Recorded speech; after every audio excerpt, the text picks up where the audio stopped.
Hi and hello watch fans, and welcome to another edition of the Real Time Show with me, your friendly neighbourhood watchmaker Rob Nuds, and my co-host Alan Ben Joseph, calling in all the way from Amsterdam. Today we have another Q&A session for you, and it proves to be quite an exhilarating one due to the controversies that are breaking around the industry as we speak. Firstly, welcome to the studio, Alan. How are you today? I'm good. How are you, buddy? We had an out of the ordinary The Real Time Show week. It was fun. I got a lot of feedback on our duo packaged Argon week, which was fun. So that's nice to see. The day that I'm recording this, I just said goodbye to Hakim El Kadiri. Recorded an episode with him as well, which will air in 2 days from the moment people hear this. So it's the following episode. Did cool stuff with him, including a Red Bar Crew Amsterdam session last night. So that was great fun, huge turnout, and got actually loads of feedback on our episodes, the Real Time Show episodes. One of them that got repeated actually several times, which is they actually miss the interviews that we do together. So they urged us to do more of them.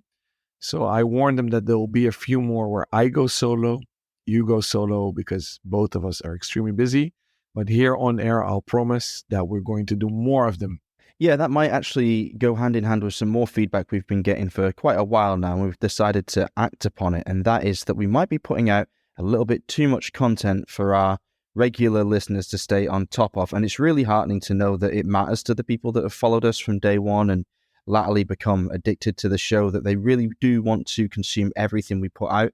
But 2 full-hour shows a week is a little much maybe. And since we have established as a Watchmaking First the article concept, where we read aloud articles written by David Vaucher, we're going to bring that into more regular rotation at the expense of one of the full episodes per week. So perhaps not every week, but certainly sometimes in the future we'll have a full episode on Tuesday and then an article episode on Thursday, a full episode the following Tuesday, and an analysis show the following Thursday, feeding back into the original article that preceded it. So there'll be a bit of a mixture of content, and that will hopefully free up a bit more time so we can come together more and interview guests at the same time, because you're absolutely right. Not only is it fun for the listeners, it's a lot of fun for us, and it's really nice to get to know all of the people we're able to invite onto the show. And we've done quite a large cross-section of the industry now, and we had our first real press guest on with Ariel Adams featuring in the show a couple of weeks ago, and we're going to have more. We've got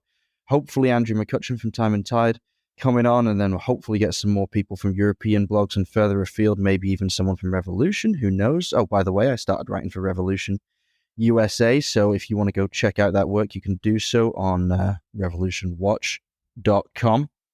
And that's the address, isn't it, Alan? Okay, back to Red Bar. First question we're going to answer today, just because it feeds so nicely on from what you were saying about your crew meetup last night. This question comes in from Jacques Mace from IG Direct Message. He says, what do you actually do during Red Bar Crew events? Alon, since you have one fresh in your mind, why don't you take this away? It's actually funny because more and more cities are being added as official Red Bar Crew chapters, which is super cool. And we all follow each other on Instagram, and some new chapter heads reach out to me and we talk to them. But honestly, as Adam Kraniotes and the whole team in HQ Red Bar Crew New York seem laid back and cool, they are laid back and cool. There are no strict hardcore guidelines. There are no requirements, and we don't need to bow down and abide whatever they say. That's cool. But that also means that apparently every city does something different. So Amsterdam, we now are, I believe, a meetup 17 and planned 18. We try to meet up at least every month, try to do 12 events a year. And we now found a cadence of 1 month is just us members. We always rent out a place, have it exclusive to ourselves, a bar, and everybody pays a fee. And it's an open bar. and we meet in the evenings. Everybody brings their watches and we just hang out and have fun. And often the other month is sponsored by a brand. We still meet on neutral territory. It's often that bar or a different bar. And the brand pays for the open bar. So it's the entrance fee is free of charge. There is no fee. And the brand is very low key, very casual, holds a speech for just 10 minutes, brings some watches, but it doesn't mean they dominate the evening. It's still business as usual, meaning mingling, chatting, hanging out, and bringing your own watches. So that's what we do in Amsterdam. I literally go there as a watch freak, a private person. I volunteer to the organization. Today I have an amazing team helping me out, which a shout out to Ruben, Wouter, and Dan. And they help me a lot because we're actually growing. We're creeping to 300 members slowly now. So it's pretty cool, very awesome. And it's actually very good questions because I'm very curious what all other cities do. Obviously, you are a chapter head as well, and I know you're active. So I'm very curious to hear your experiences. One that I know of is an old Red Bar Crew Amsterdam member. And this is a shout out to you, Gary. He moved to Texas. And there, I heard from him, they usually rent out a room in a big restaurant. And they do either lunch or a dinner.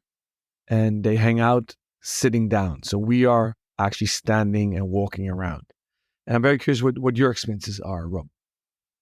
Well, that's interesting because I'd always quite naively assumed in the early days of my interactions with Red Bar that it was pretty consistent. But you're right, there are differences all over the place. Now, I am ahead of the Red Bar Manchester faction, but I'm not as active as I used to be because, of course, I now live in Germany. So getting back over there for what are now infrequent events following the pandemic has been difficult and something I hope to address in the future.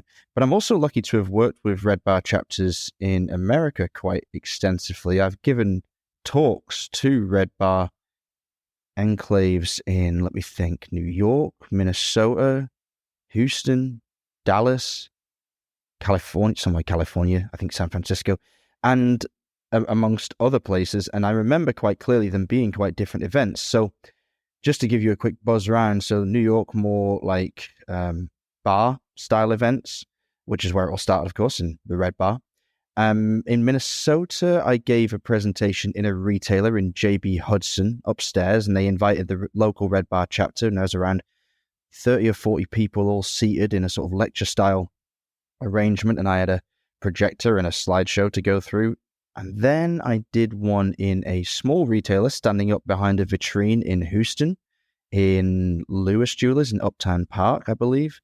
And there was definitely like a night event with Timeless Luxury in Dallas when Mike Pearson was running the store. Mike Pearson, who's been on the show himself and is now in with Zodiac, he organized a lovely event in a really great location. It was a bar, but a bit more of a trendy bar, and it's a bit more of a dynamic event. There was a presentation, but everybody was on their feet and milling around, and it had quite a party atmosphere. In Manchester, we generally rent out a private room in a pub or a bar around the centre of Manchester, often in the Northern Quarter, sometimes in the Britain's Protection, which is a nice pub with a great whiskey selection down near Deansgate.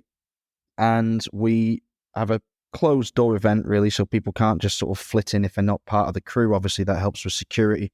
And we have a chat, and oftentimes we have an open bar. Oh, and also I've done Copenhagen as well with Arcanaut, where Anders, James, and I gave speeches to a Danish crowd, and we had all paid a fee for that evening, and we had free drinks. Yeah, so it was really nice. It was really great. It's a great way to meet a whole bunch of different people, and in all different settings, see watches you've never seen before, talk to people from different strata of the industry, and make friends, ultimately, which is the most important thing. Alon, any more thoughts on Red Bar from your side? Awesome to hear how many you've attended and visited and how different they are. Maybe for those that are either in a city where there is no Red Bar, or they're aspiring to found a chapter, I get a lot of DMs privately and on the Red Bar Amsterdam channels. Is the question, how do I start one? Why is Adam or HQ not responding? So out there, all the logos are the same. There are some chapters that started because they didn't get an answer from HQ and they just made the logo. My advice, verify with HQ if the chapter is real and only register then. We deal with private data very, very securely and privacy. And since we all bring a lot of watches, we always make sure that the security is up to par. Now, if you're aspiring to set up a chapter, just keep on messaging HQ. Nowadays, I want to also say kudos to the team in New York. It is kind of non-profit-ish, meaning they're a team, I believe, of 3 people. They're trying to synchronize everything. They set up a server on Discord, trying to coordinate the whole global network. You can imagine it's a lot of work. So they're working on it. It's work in progress. They have global meetups. Last one is London. They made a cool collab, by the way, with Bamford. So things are getting synchronized. They're answering better. So if you want to set up your chapter, just send them friendly reminders if you don't get a respond on your DM or email. That's a little thing I wanted to send out into the airwaves. Very nice indeed. Now, on a slightly less optimistic and buoyant note, there has been some great controversy around a auction piece which you may or may not have heard of thus far, involving an historic, or apparently not historic, Omega Speedmaster. Now, the controversy here is that the watch was ultimately purchased at auction by Omega and then assessed to not be legitimate. Now, the really sad news about this, and we don't want to speculate on anything because this is an ongoing investigation that looks to be moving to the criminal level. Now, according to the reporting thus far, we just want to relay the news thus far that's been reported in the mainstream media and to give our listeners what kind of insight we can to it, or at least point you in the direction of where you can learn more, because this is a really sensitive topic involving one of the industry's biggest brands and a massive auction house in Phillips. A lot of respected individuals caught up in what is an absolute mess. The story was broken by the investigative watch journalist Periscope, who has throughout his career endured a great deal of criticism and vitriol for being the voice, the lone voice against corruption in the industry on many occasions. But I think he has really covered himself in glory with his work this time. And hopefully, I would say he starts to get a bit more of the respect he deserves and is seen in the industry as somebody that's fighting the good fight rather than a troublemaker, as I think many big brands tried to paint him in the past. Alon, I know this is a very sensitive topic. We promised our audience we would at least mention it because we're the real-time show. We're not going to pretend that we have behind-the-scenes insights here. We don't want to rock the boat and, like I say anything that is in any way negatively impactful to an ongoing investigation. But give us your feelings on maybe the nature of this issue and how sad you find the story as it breaks and develops. That article you're referring to was published, I believe, in April. I missed it then. Somebody in the real-time show network posted it, and we discussed it in the group. And it also came simultaneously with a notification that Omega they stopped their extract of archive service, if I name it correctly. It's not so much a certificate of authentication. So that sparked up also a lot of discussion and revived the discussion. And then this whole story of fraudulent activity around an Omega Speedmaster being sold by Phillips and bought by Omega wasn't as it claimed to be. Okay, now that's not something new. It's maybe as old as Rome that people sell stuff and claim it to be something that it's not. Okay, so that's sad, always bad. And the tricky part here is the claims being made in public media, and I believe in a statement issued by Omega, is that 3 Omega employees are part of this fraudulent action.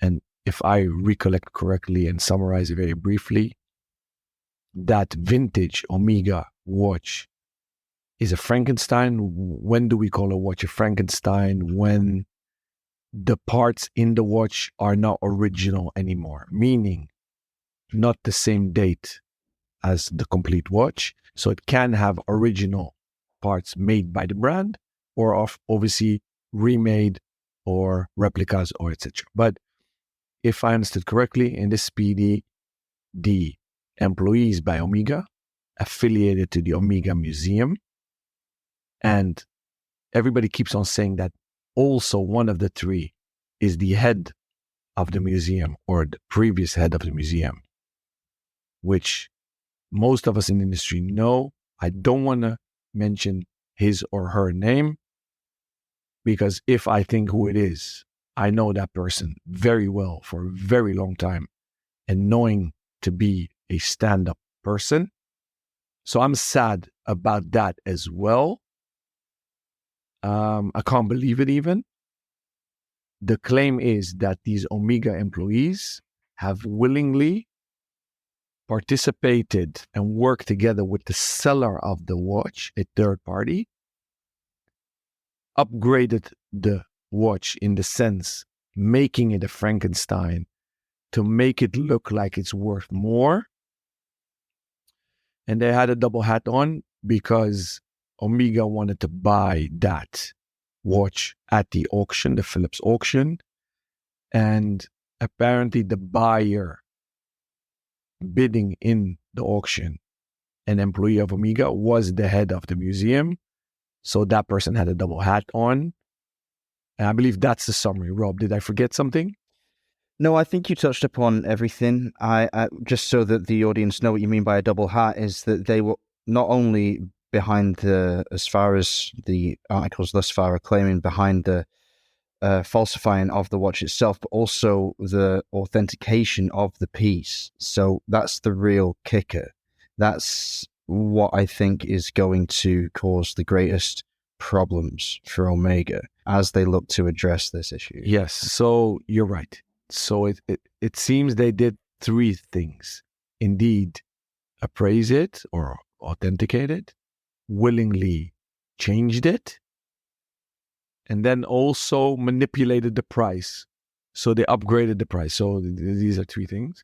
Yeah, it's difficult to know exactly if all of what's being suggested is true. We obviously won't know until the investigation runs its course. But for all of us in the industry, it's very sad, really more on a personal level. Now, I don't know the people in question personally. I have many friends who do know them personally. You, Alon, of course, RJ over at Fratello.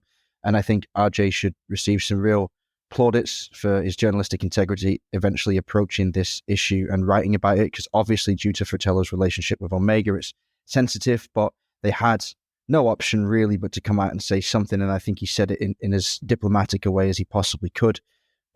Because that's going to be tough if everything that's being suggested at the moment transpires to be true. And we have this inside job going on to try and defraud one of the largest and most respected watchmaking institutions in the industry, and perpetrated by one of the more liked and respected people and the collaborators in the industry. It will be just a very dark day. Now, we also cannot speculate as to what's gone on, what motivations there were, what personal things led to something like this happening. The reason why there's so much shock, I think, in Alon's response to it is that it's, from what we know, largely out of character of the accused. But time will tell. We will monitor the situation. We won't dodge it. We will share what we know. We will try not to speculate irresponsibly.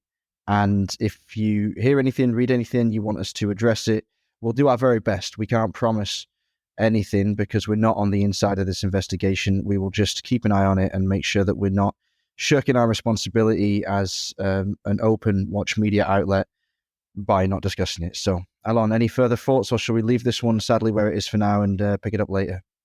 Yeah, for now, I want to leave it. There are a few theories spinning around in my head, and let's just keep it for the sake of it. The only little positive note I want to end on is that you're right.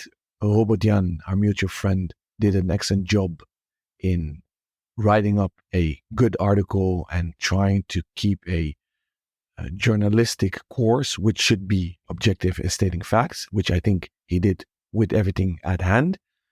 And he ended the article, which I read last night. I think was published last night. So when we're recording this, and he said that apparently Omega is going to reinstate the service of those extracts of the Omega archives as a service to Omega owners.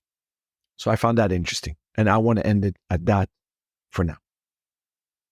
Okay, right. Let's turn our attention to a more optimistic topic, happier thing to discuss. And also, since we were chatting about RJ and our friends in alternative watch media, let's go to this question, which has come in from Eric Van Leeuwen via our contact form, which, by the way, is buzzing now. So thank you, everybody that's using the contact form.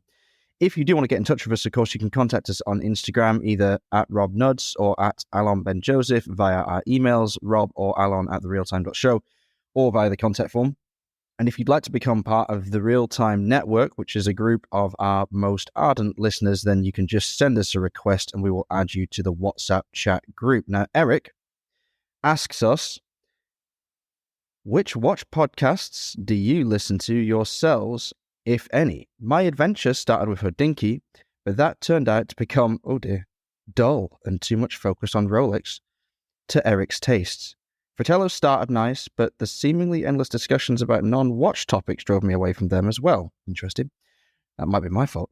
What is so nice about yours is the real, relevant, and diverse content. What kind of ideas do you guys have to keep things interesting in the long run? Keep up the good work, he says. Okay, right. So, first questions first. Which watch podcasts do you... I'm supposed to be a professional podcaster, can you believe it? Which watch podcasts do you listen to yourselves, if any? Alon, answer the question, please. Sure thing. So Erik van Leeuwen, Erik of the Lions in Dutch. Thank you for the question. Good to see you last night. A quick shout out to him. He's a gentleman, a bit more senior than me, but I feel already as an old geezer. So he's making a huge career switch. He is schooling himself to be a watchmaker, not just a watchmaker. He's going for the high-end stuff. And the cool thing is, he is a apprentice to Richard Habring. And he goes, visits Maria Richard, now I believe for the third time, if I'm not mistaken. So that's uber cool. So maybe we should get him on the air to share his experiences, by the way. Thank you, Eric. I personally do not listen to the Real Time show, but I enjoy them dearly to make them. The funny thing is, I wasn't such of a podcast listener. I only listen when I work out a bit or in the car. I never drive that long. So I don't listen that much. But because I am a wannabe podcaster now in Rob's slipstream, my podcast mentor, I started listening to more. And I met the gentleman of Manna van de Tijd. So that's actually the only Dutch podcast I listen to, just about watches. So shout out to these gents, doing very well.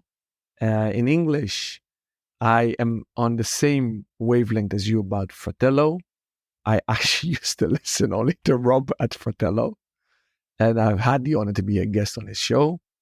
When Rob left and started his new career, we both said, hey, I want to do something new with audio. And that's how we found each other in the Real Time show. But I've refound Fratello. I don't like older episodes. And I hope that both Mike and Balaj are listening. I love you guys to bits. But dudes, those first 10 minutes about the weather and beers, I don't want to hear it. And same goes to my friend Felix Schultz and his co-host, which I don't know personally, Andy Green, Down Under, OT, the podcast. I love these guys. Same story. The first 10 minutes, they always talk about Netflix episodes and whatever. I want to hear watch stuff. So Eric, I feel you. I want to hear watch related content. So that's what we try to do at the Real Time show as well. Just dive in. Do I listen to something else? Oh, yeah. Sorry. Obviously, Ariel Adams. He has 2 series, I believe. Superlative, which is always interviews with industry insiders. And he has another one that I forgot what it's called because I don't listen to it. I believe they discuss novelties in the industry. I think that's a blog to watch weekly. Could be. I didn't subscribe to that. I don't listen to that.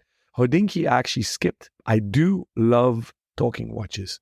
From the first ever episode our mutual friend Ben Clymer did, I loved it. I love the stories of collectors, why they collect what they collect. I watch them in batches, so I've seen almost all of them. But the audio podcasts, I actually maybe never listened to it. I believe they bought the Grey NATO, which I've listened to once in a while.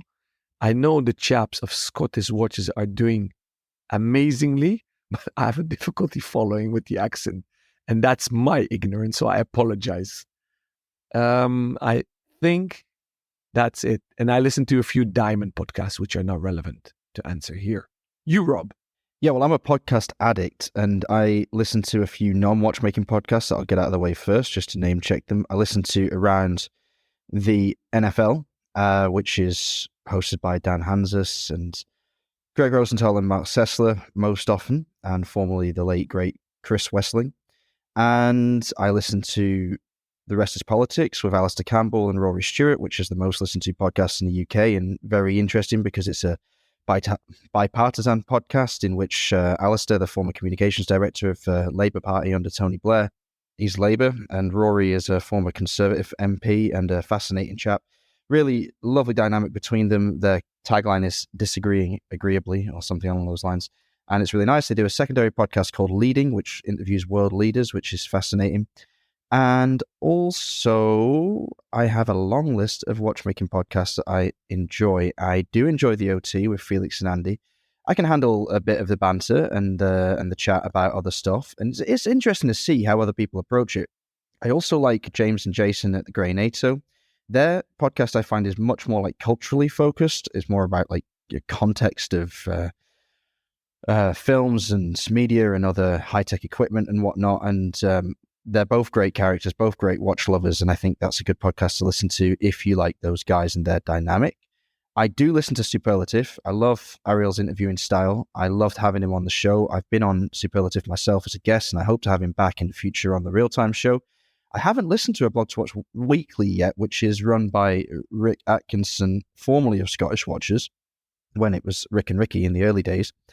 I do like Scottish Watches a lot. I think it's a very different proposition from something like the Real Time show because it is mostly sort of banter. It's kind of like Red Bar chat, really. And that's really nice if you're into the Red Bar scene. And David Sharp, of course, who's Ricky's co-host, is very, very big in the Red Bar scene in the UK, in Scotland especially, and also in England.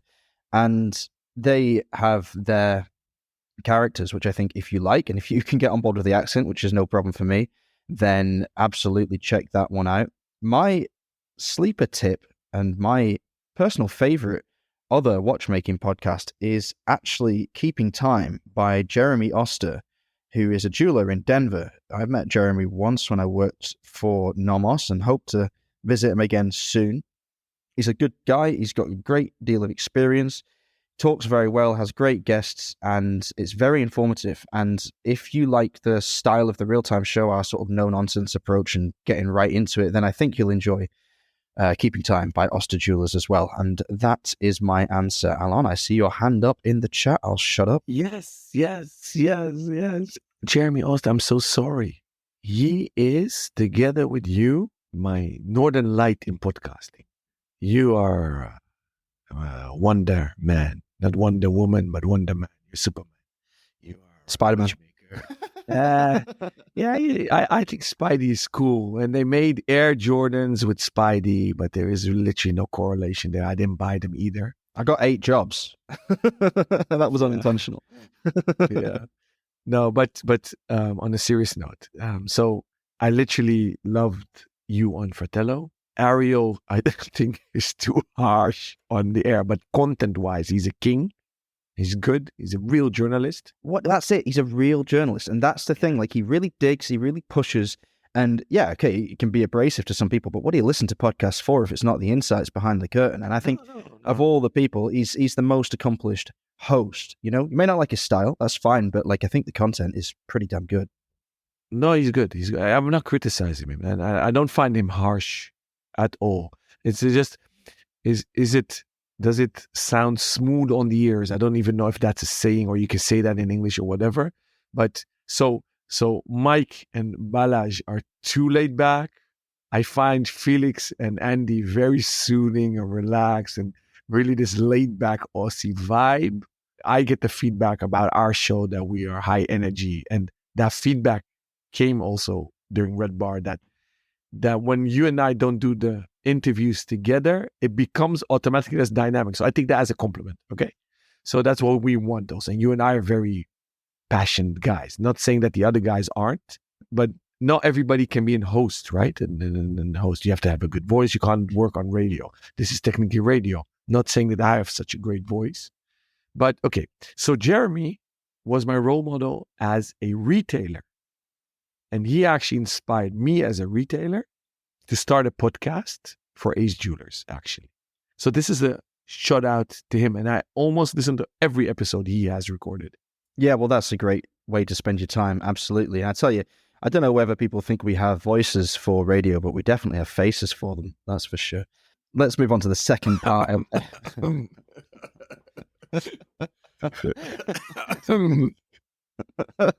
I nearly killed you that time. Jeez, I'm going to try and control that coughing fit. All right. Okay. You know, I'm going to put up a poll to ask if you are as sexy as you believe you are.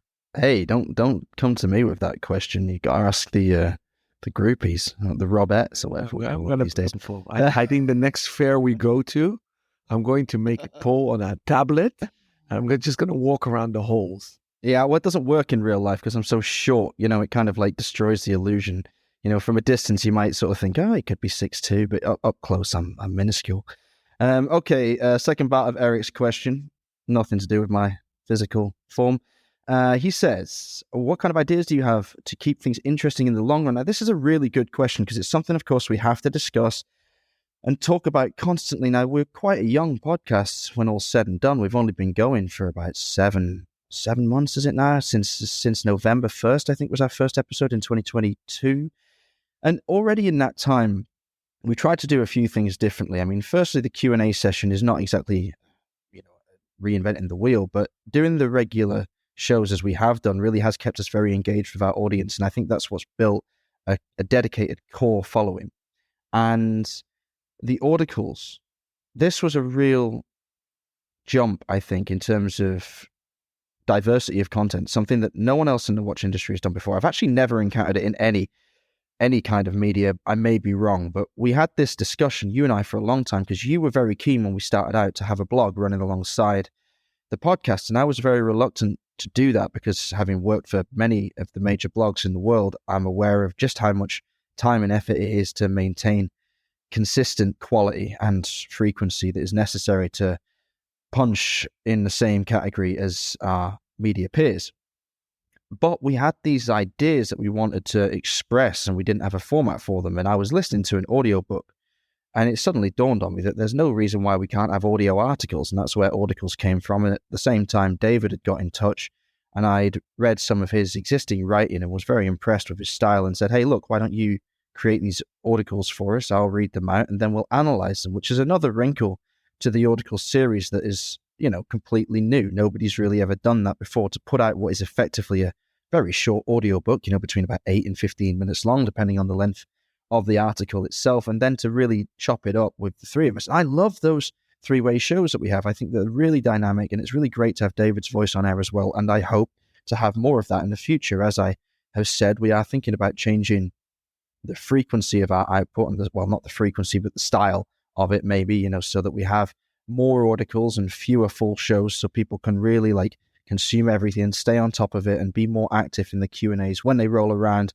every 2 weeks, as would be the case. And as we already mentioned, having us both on the interviews with our guests is also a nice little treat. But in addition to that, we also pioneered the blind reveal with Chapek and Ink Dial, in which we revealed, or described at least, and did our best to describe, a brand new watch that had never been seen before to an artist who also hadn't seen it.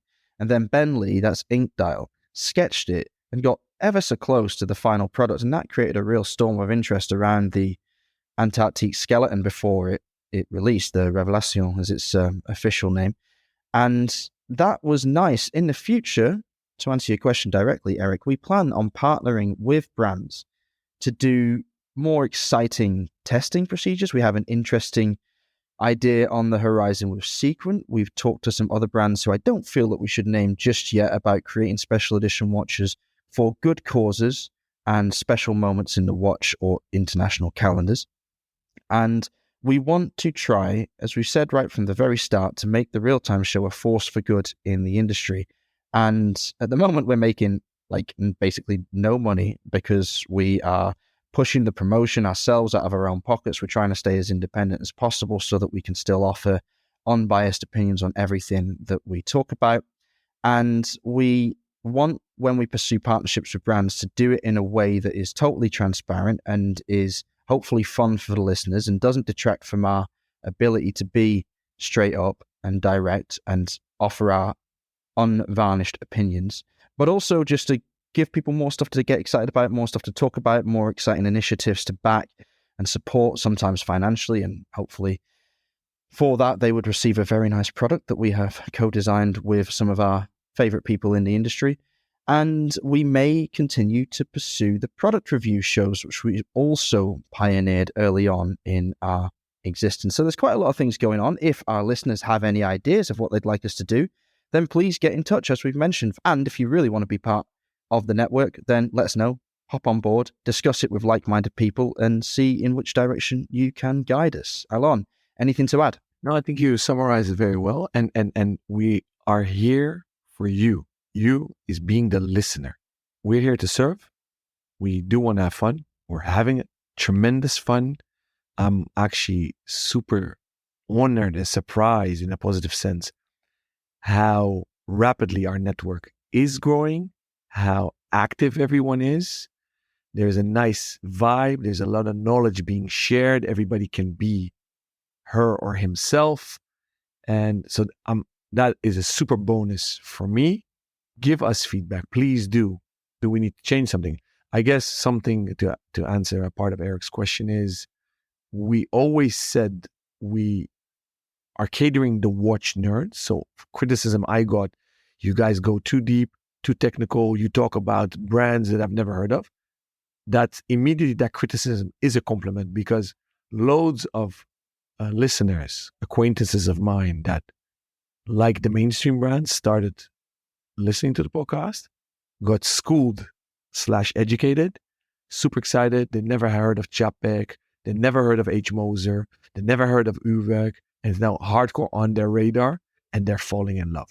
And that's our purpose, sharing knowledge and passing on the passion and the enthusiasm for watchmaking and the art of watchmaking. Now, one thing that I think you and I are really trying to work on is to keep the episodes shorter. But we tried to solve that with the Audico episodes. We really tried to keep the Audico analysis episodes shorter.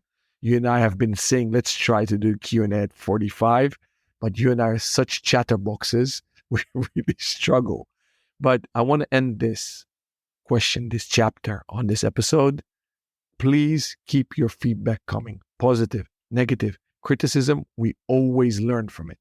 Yeah, very well said. And although it would be nice to maybe make slightly shorter episodes on the Q&A side of things, one of the side effects of the network growing apace as it has done, especially in recent months, or recent weeks, should I say, is that we just have so many questions that we have to get through. And we have some stalwarts who ask us basically enough questions for us to address one of theirs every week. You know, we've got Christopher in the group. We've got Richard Swords, who is now a member of the network and a very valuable member of the team, really, because he provides us with so many good questions. And we're going to end on one of his momentarily, but we're going to go to a question from Darren Aldos first. Came in via the contact form as well. Can you believe it? What a spike in interest we've seen in the website. That's really, really nice to see. So thank you for everyone that's visiting the website and enjoying the artwork by our teammate Peter Ernst, my office buddy here in Dresden, who does all of the illustrations for us. Now, Darren says, "Hi, Rob and Alon. Love the show and especially the Q&A sessions. My question is about the price increases we have seen over the last 12 to 24 months across the board.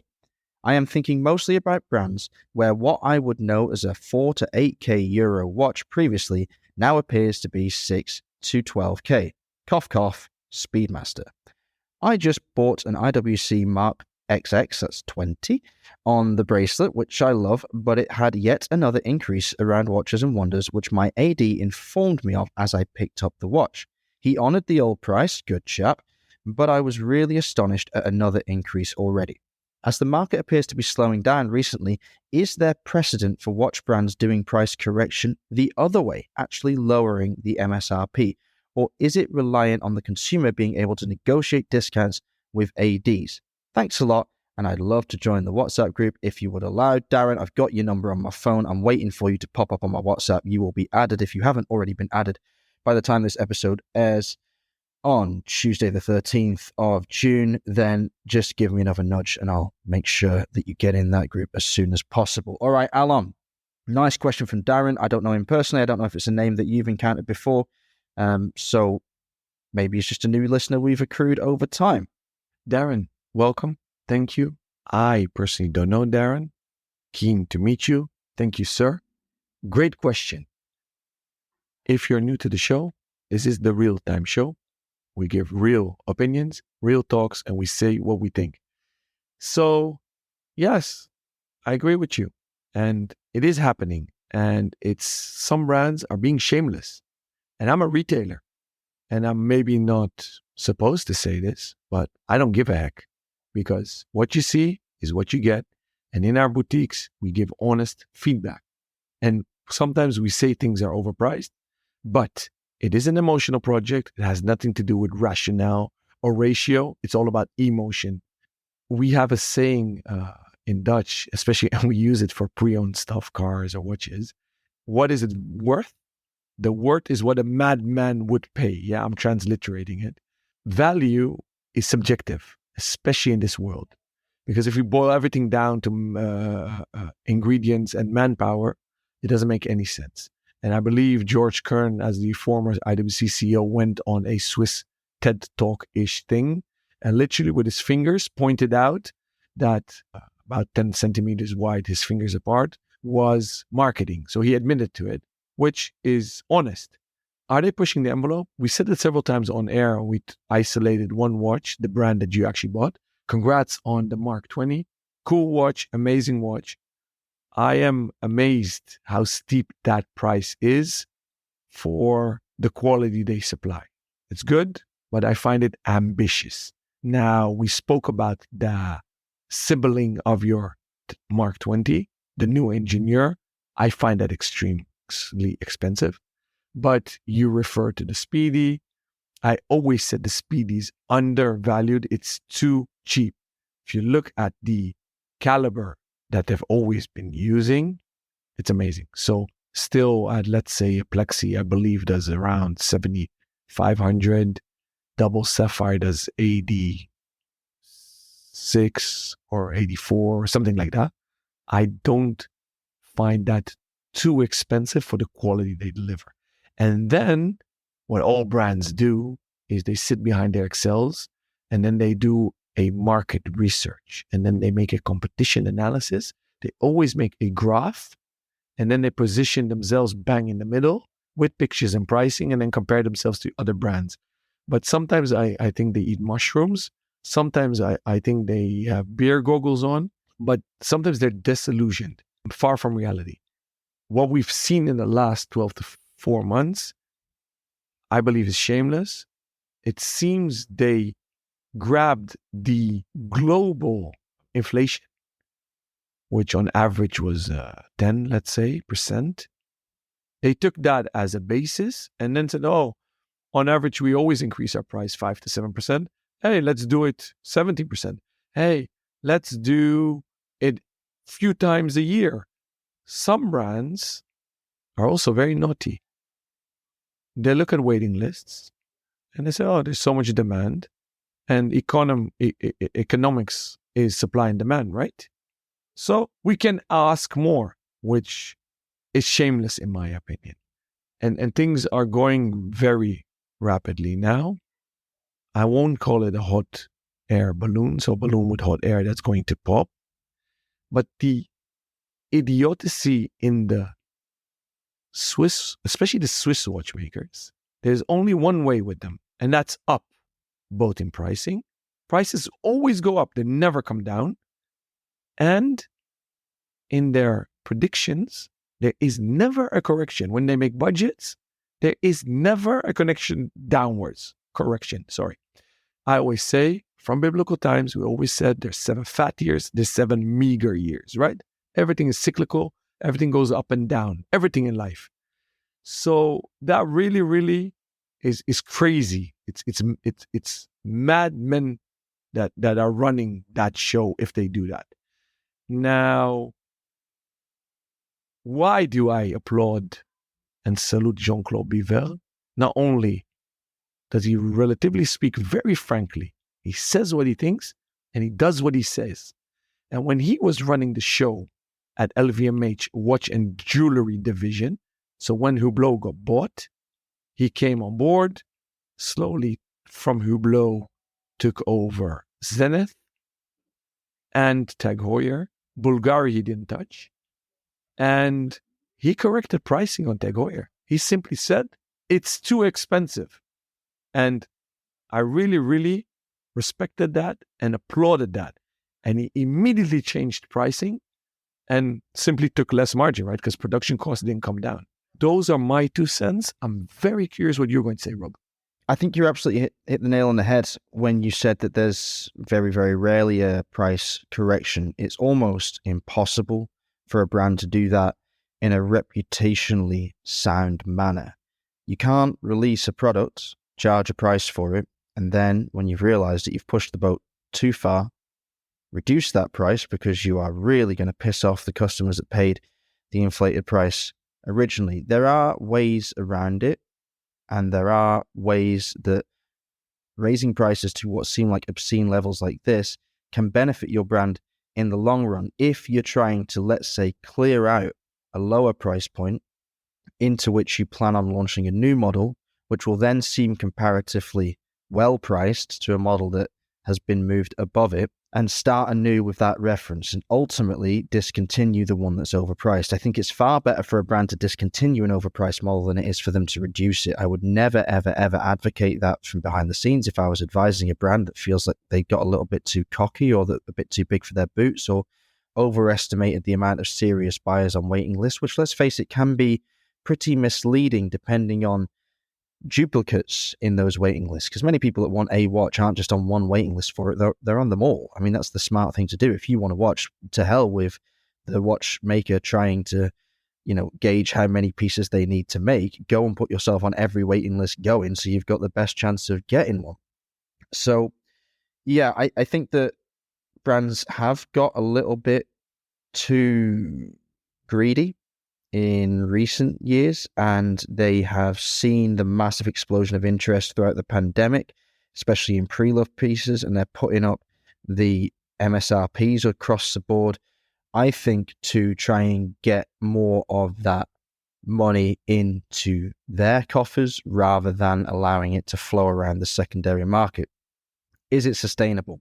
Well, like Alon's Dutch saying, it depends how long the madmen will continue to pay the prices that they deem to be fair value for the watches that they want. That could persist for quite some time, because as we are noticing, as is always the case in society, the rich get richer and the poor get poorer. So I think that the majority of luxury watch buyers are probably still in a pretty good shape financially. And as someone pointed out to me once, and I think we've mentioned on this podcast before, there is a logic to paying even over MSRP depending on the projected delivery times of the watch in question. Now, I always said I would never pay over MSRP for a watch, but there is a logic to it in the sense that if you pay 10 or 20% over the RRP of a watch today that has a projected 5-year waiting time on it, by the time your watch rolls around available in 5 years, its retail price will be almost certainly more than the 10 or 20% premium you paid in the first instance to get your hands on it when you did. And at that point, you could obviously sell that watch probably for a premium and then some, because someone else would be jumping the queue in the same manner that you did by buying pre-loved as opposed to waiting for a new watch. So I think that if there is going to be a price correction, we will see it on the back of new models rather than existing models being driven downwards. It just doesn't seem likely that any major brand would want to screw down their prices for our sakes. On that subject, because it feeds quite nicely into waiting lists, we have a question from Richard Swords to end the show. And this one is: Hi guys, I've mostly purchased or very luckily been given watches to remember or celebrate an occasion or milestone in my life. But this means I've been limited to what's in the range at that time. That means I've missed out on watches that have come and gone in the intervening periods.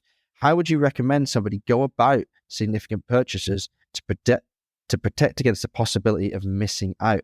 Great question, Richard. I'm going to take this one for a couple of minutes, then let Alon come back at me, and then we're going to wrap up the show. I'm going to say this on the subject of wait lists. Think about the milestones in your future.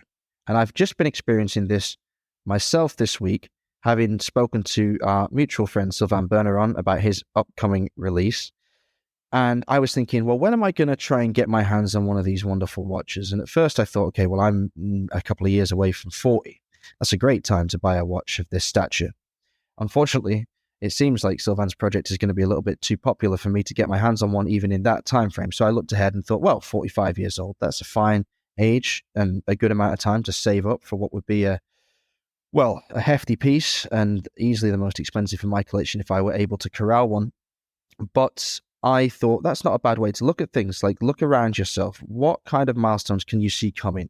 Have you got a nephew or a son or a daughter that's about, or a niece for that matter, or a cousin who's about to turn 18 or graduate or finish their PhD or maybe get their first job or achieve some other goal, and you want to buy them a watch for that? You know these things are coming. How old are you? Are you close to a milestone birthday? Are you 5 years from one, 10 years from one?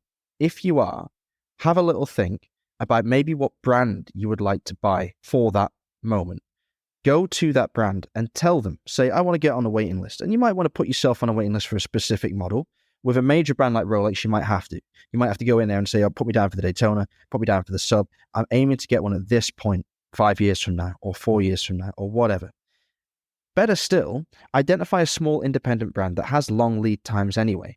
Go to them, talk to them, have an open dialogue back and forth and say, look, I'm looking to purchase a watch to mark this moment in my life. And I want to have the opportunity to choose what that watch is at that time, because new things might come out, old things might be on the way out, and I might be able to preempt that and say to you, can you hold one for me? Can you make an extra one for me? Etc., etc. If you've got money in hand that you can put down to reserve basically a spot, this is kind of like how Anordain does it with their waiting list. You buy a spot on the waiting list and you can have whatever you want that's in the current collection at that time. Maybe if there's a model you've got your eye on and you're worried about it being discontinued, you can actually talk to the brand and say, look, I'm really, really desirous of this piece. Is there any way you can keep that for me or make one for me or hold back one from a limitation to have it created at that point? You cannot go wrong with being open and honest with an authorized dealer or a brand, especially if they're willing to engage like many independents are. It might not manifest in what you want, but it gives you the best chance of not missing out. Alon, your thoughts, please. Well said. Well done.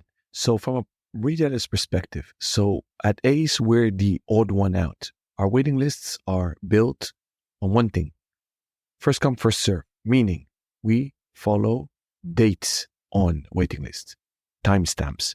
I don't care if you're my buddy, if you spend 10K, 10 euros, 100K, we don't do favorism. But we're being the odd one out. So the hottest waiting lists for maybe a decade already are obviously Patek Philippe, Rolex, and Audemars Piguet. I know from my friends that are ADs for these brands, they don't work that way. And they're very inclined to add value, meaning they're there to serve. If you come to them with a real story, not a BS story, that you are celebrating an occasion, they will definitely favor selling it to you. They are first and foremost scared of the flippers. They don't want the watches to go to people that flip them because the brands don't want that either. So if you think about the tagline, the motto, the slogan by Patek Philippe, you actually never own one, you keep it for the next generation, then you have a higher chance of succeeding when you celebrate life's most precious moments, right? And that's how it does work. So I agree with you, Rob. So well said.